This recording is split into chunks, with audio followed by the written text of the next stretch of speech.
Okay, well, welcome to the Enlightened Leader Podcast, a place where we talk about future leadership today. And today on the podcast, we have a very special guest indeed. It's no other than Jeremy Blain. Jeremy is the co-author and researcher of the Enlightened Leader. He's also the author of a best-selling book on Amazon, The Inner CEO, which we'll get to talk to Jeremy about later on today. How's it going, Jeremy?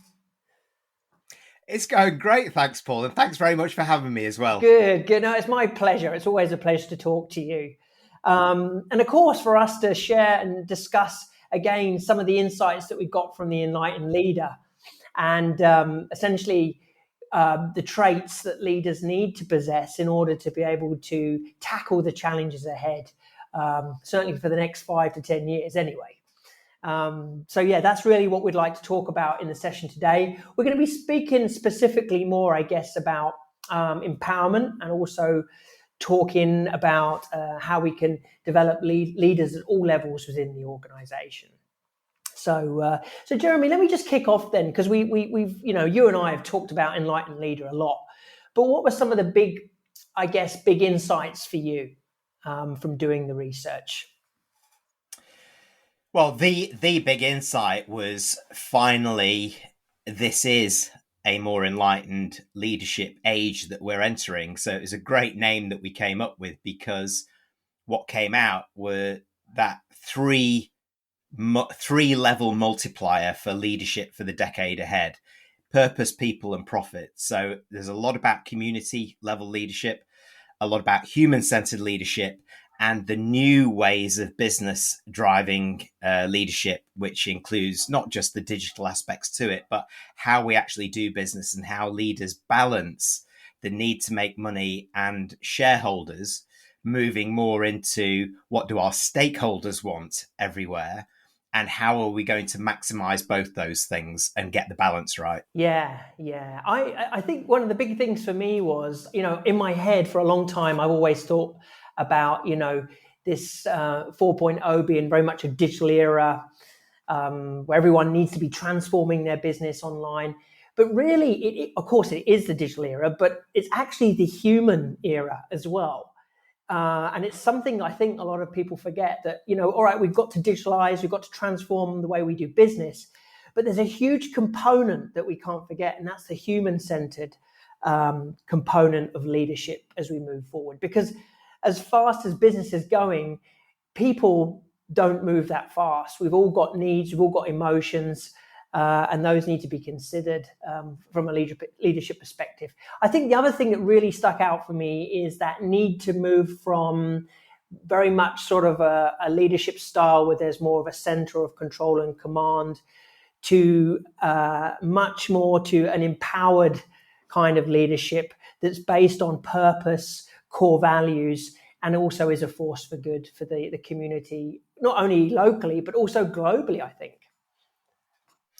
Yeah, and in fact, going back to really your first point, because we researched both leaders and employees, we got some great comparative data. So it was the number one for employees was leadership traits, showing more empathy, for example.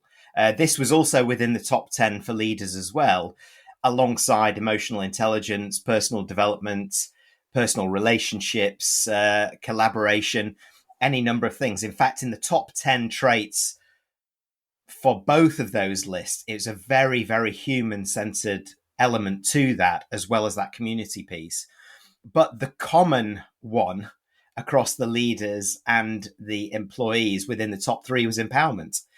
A trait for leaders to be more empowering and for people within the organization to be more empowered, because there's a belief, and there's also evidence of a reality here as well, that the capability gap between leaders at the very top of the organization and the newer influx of employees, the millennials in there, is narrowing because of the new skills that we need to thrive in today's business world. So think hybrid working, remote collaboration, use of technology to manage projects, geography-free working. How on earth do leaders and managers lead and manage within that? whereas actually the employees are settling in quite well. So that narrowing of the gap in the eyes of the employees means that, well, we can do a little bit more here. We can help you as leaders through that, through things like reverse mentoring, but we can also take part of the burden around business health, because we're coming out of a pandemic. We're coming out of a 10-year financial crisis. We're coming out of a decade of business transformation. There's a lot that we need to do, and it's still very unpredictable out there. So let us do more, because we can. Now there's a lot, again, what you've said there, and I've noticed that working with a lot of organizations, how certainly the younger generations as well are, I guess, more agile and more adaptable to the ways of working that we've really been forced into. I mean, obviously, we always talk about transformation. Transformation isn't something new. A lot of businesses have been going through it for a number of years now. Many are still very stuck, and many still need to go through it. I mean, I'm not saying that, we're there yet, but it seems like some of the younger generation are more open to this way of working. But it takes a different mindset. It takes a transformational mindset, I think, to be able to lead an organization and almost realize, as Simon Sinek says, it's sort of an infinite game to this. It isn't a 90-minute football match. It's not at the end of the year we look at the profits and say, oh, we've done a great job, clap hands, and that's it, and then go for the next year. It's sort of this ongoing game that we have to get ourselves into the right pace, if you like. The other thing you talked about, which is a key word, is empathy. And this is something I've thought about a lot recently. And it's because, why is that? Why is that empathy is such, it was such an important word. Why is it coming up so much? Why did it come up so much with the people that we interviewed and the people that we surveyed? And I think from my side, I don't know what you think, but from my side is it just shows you that today there's a little understanding. I think people feel less understood. They feel less connected. And there's a need for it. I don't know. Well, there's some of the best. Well, the pandemic is really almost the lens that we can look through here, because the very best leaders that came through that and are continuing to come through that are those that have understood the balance between business health but protecting the human side of the business. Because while we might have short-term issues and in some cases survival issues, it's the people that are going to make the difference ultimately in your organization. They're the ones doing the marketing. They're the ones doing your finance, your selling, your customer service, all of these kind of things. So you've got to have that in place. But there's also an understanding and much more clarity as we hit the pandemic that everybody was in the same boat. And suddenly, for the first time, those traditional command and control leaders that you mentioned before started to see the world like perhaps some of their people, which is not a comfortable place at times. They had to unlearn a lot of old habits. They had to relearn. They had to seek help and ask for help, which is they just weren't very courageous in doing. Yeah. So those leaders that actually did that and demonstrated that, suddenly they saw it through a very different mirror, or they saw themselves through a very different mirror, one with a little bit more vulnerability coming out, and started to engage the business differently. And so for the very best organizations, their employees have been shouting about it on social media. And even those organizations that we know that we'd interviewed in the paper, Agoda, Airbnb, that had to downsize their operations. They're in hospitality, travel, leisure, you name it. The way that they handled it with the employees leaving, but also the employees who were staying, was outstanding from a leadership perspective. So suddenly it started again to narrow that gap between the traditional leaders and the rest of the organization, not necessarily in capability terms, as I saw before, but actually in understanding and the human touch. So we were in it together. We were looking at this challenge, the opportunities going ahead together, and actually supporting each other. And at the very heart of that, what happened in many of these organizations was that spirit of empowerment suddenly ignited. And that made a big difference, because those people who were then suddenly able to go beyond what their job description might say and contribute more were more visible to the leadership, because they were more visible within the organization. And suddenly the leaders and even some of the managers were seeing a lot of gold in the organization that perhaps they hadn't seen before, mainly because they usually are provided that by HR in the word talent with a capital T.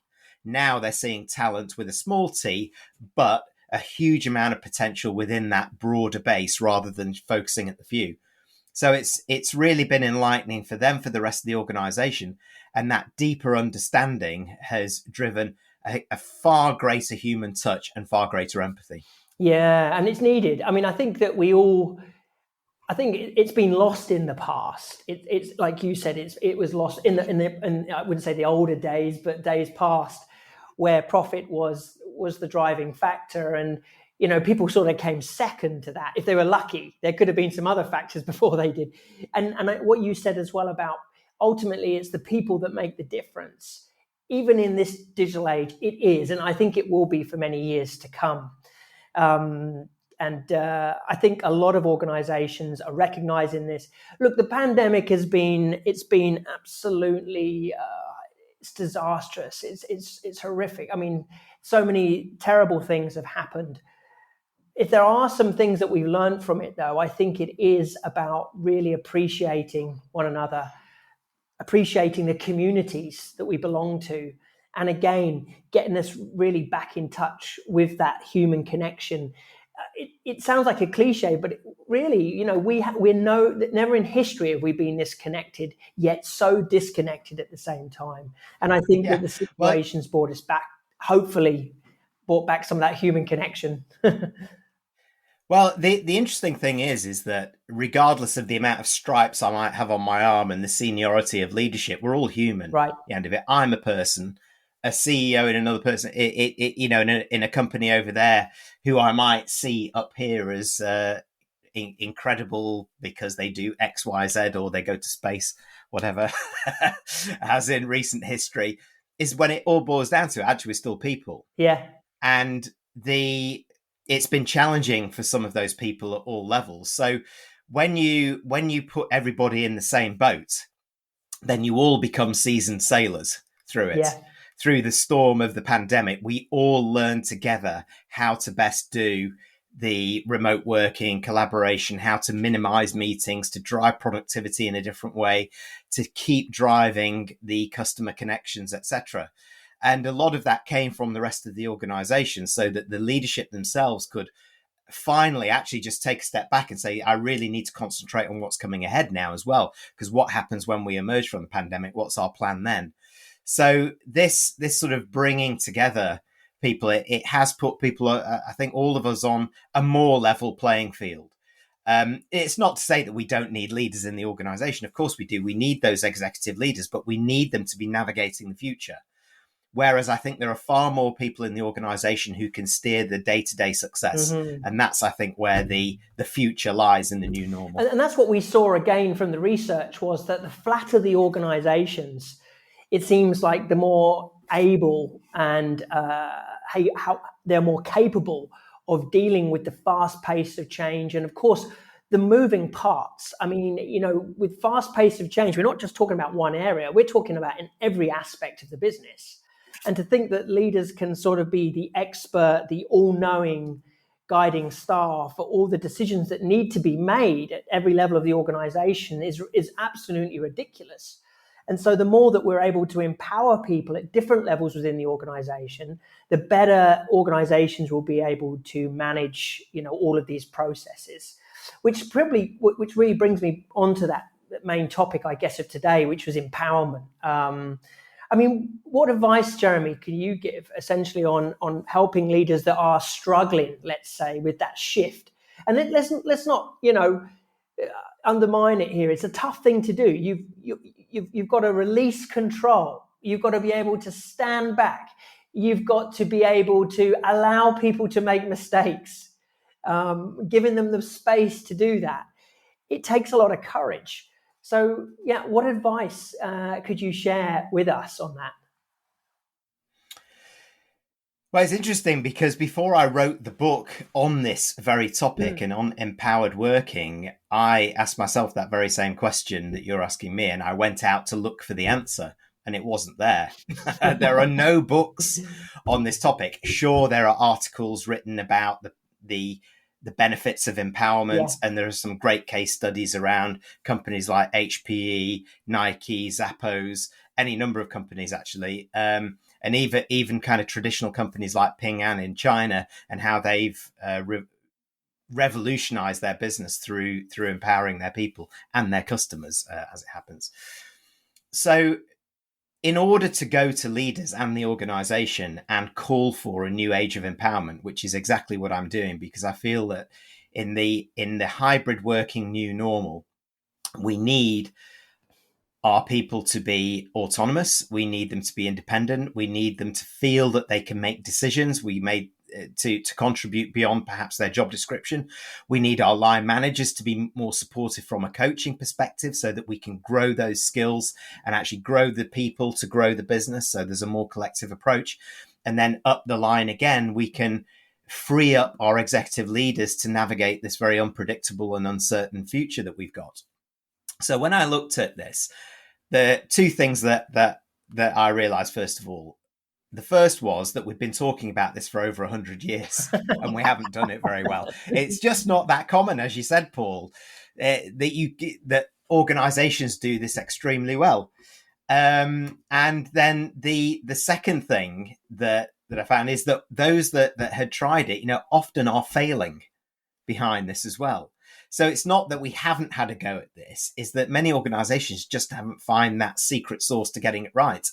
So when I went into it and then started writing the book, I decided I needed to find where that issue was. And it came out quite quickly, actually, because when we use the word empowerment, we often do it with individuals and say, we'd love you to take more ownership. It's about leadership at all levels. So how can we, get more out of our people and do this, that, and the other? And then it's kind of left. There is no structure or strategy or policy that is structured behind it. And there is no recognition necessarily in some of these companies that haven't got it right around, well, how do we catch people doing this right at management level, as well as those that we are unleashing, if you like. So what was clearly missing was the organizational level conditions and culture to drive this right, from leadership mindset right through to how HR and human capital leaders took the ownership behind this and started creating the conditions where it could thrive, understanding what it takes. How do we reimagine what the management and line management, middle management structures look like within this sort of brave new world? What should their role be beyond supervision and being super administrators? We should bring them back to their core around supporting the organization for growth. So results through people. How do we do it? We develop a coaching mindset, and that culture should pervade right through the spirit of empowerment.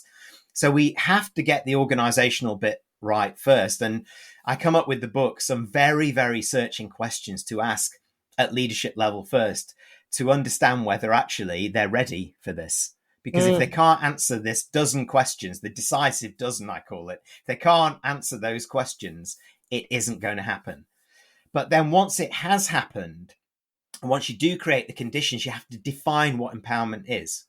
And there is a third element around empowerment. And the third element around empowerment is a perception that we need to remove. The perception is, you're asking me to do more. I've already got more. I've just been through a pandemic. How much more do you want? And I've got my work-life balance to do. So I've decided to look at that through two lenses as well.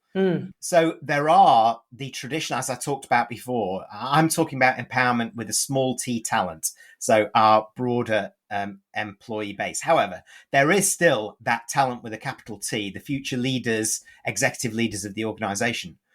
So there are two elements to empowerment. The first one is stepping up. That is the capital T talent.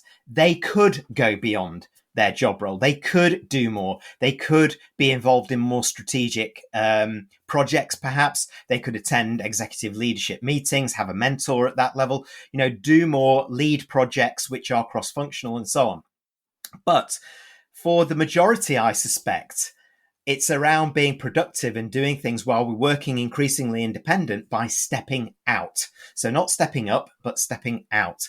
So this is providing the knowledge, skills, behaviors, and permissions for people within their roles to own those roles, be empowered to make decisions when they need to make decisions, individually or as a team, to have creative ideas, to solve problems quickly within the team, escalate it if they need to, but the manager there should actually support that process and coach either the team or the individuals through it.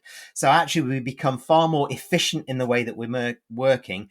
Everybody becomes more productive, and the accelerated results that we start to see through that start to impact the bottom line of the business as well. But not only in quantitative measures, it starts to impact the emotional base of the organization, which is how we feel, the culture that this drives, the habits behind around empowerment, how we recognize and reward people for doing this.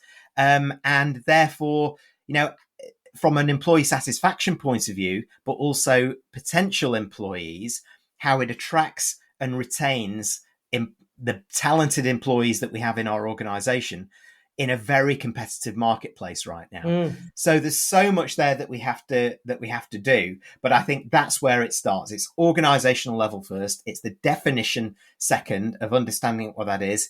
It is then unleashing the individuals with the support of the line management. Yeah, because you talk about it starting at an organizational level. It's also, it has to be embedded in the culture. And obviously it has to come from the leadership first. And what you discussed was spot on. And I think a lot of managers, especially those that are sort of in the lower level, in the lower ranks, trying to give people what they consider more work to empower them, there is a mismatch, there's a misunderstanding or misperception whereby people think, oh, here we go, I'm getting more thrown on my plate. My wages and my salary's not going up, but they're asking me to do more. What's the point in this?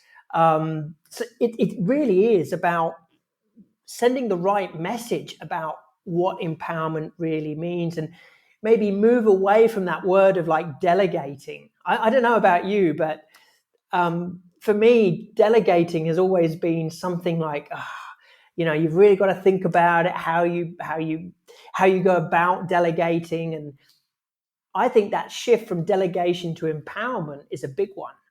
And I think if organizations get it right, it's huge. It's huge, because if you've got everyone at every level of the organization recognizing that they're contributing to something bigger, and it's not just about a job description.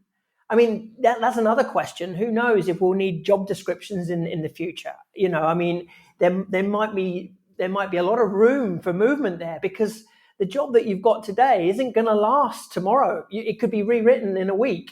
So that's a big part for me on this. Anything to add there? Yeah, what you're talking about there is mindset. It's mindset, not just at leadership level, but everybody. And it's why I use a slightly different language, even from what you talked about there. I mean, I talk about being an in-role CEO. Yeah. And this is at the heart of the Inner CEO, the title of the book, which is, if you can unleash that, is that we all have the potential to step up or step out and contribute, we within our role, outside our role, within our team, differently, and particularly from a hybrid working in the new normal that we're going to be emerging into. So it is a critical factor for that. There is no doubt about it.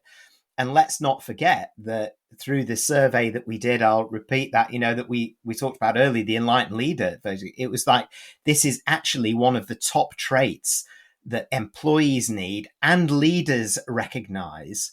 The only one in the top 3 that was common to both of those groups. So there is a need for it. There is a desire for it. There's a readiness for it.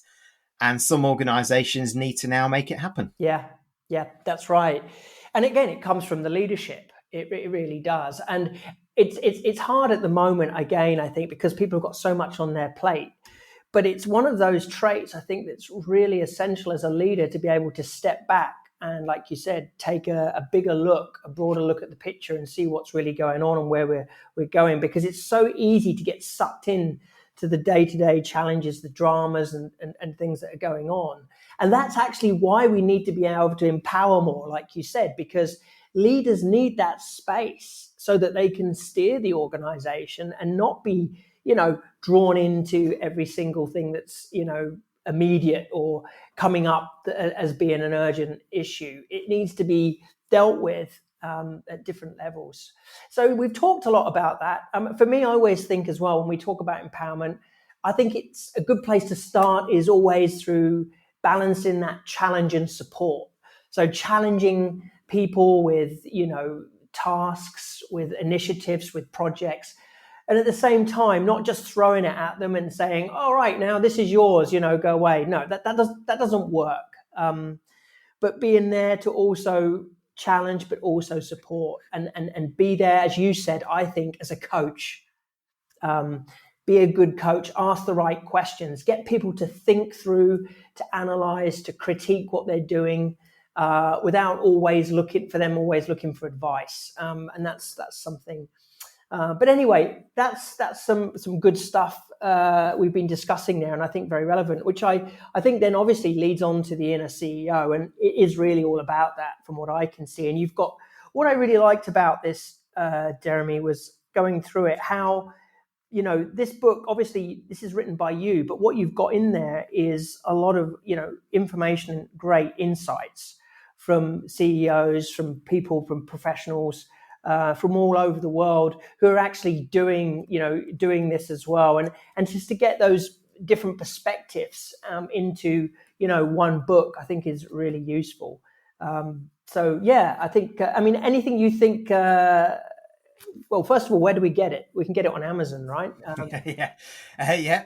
Get it from any online book site that you use. Amazon, obviously, being a big one. Goodreads, BookBub, all of those kind of things.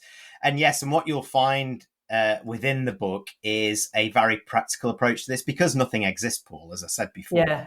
Is I had to write not just an insightful piece, but it has to actually give the practical steps to do it. So I talk about this organizational level, what to have in place. Here's the steps to take, questions you need to answer first. What happens with the executive leadership, the management? What's the role of HR, in this? And how do we assess the organizational readiness for this as well? So there's in fact 2 levels of assessment, one like that and one for individuals themselves, which I call the 4 E's. Which is all about actually doing this. So from making sure that they are envisioning, they're engaging, they're executing, and they're excelling. These are the 4 E's within this that they can ongoing do. However, on the back of that, to go to the first thing that you said when you were talking about that, there is that I also put in those ideas and thoughts for how you actually do it. So what does the first 90 days look like for the organization and the individual?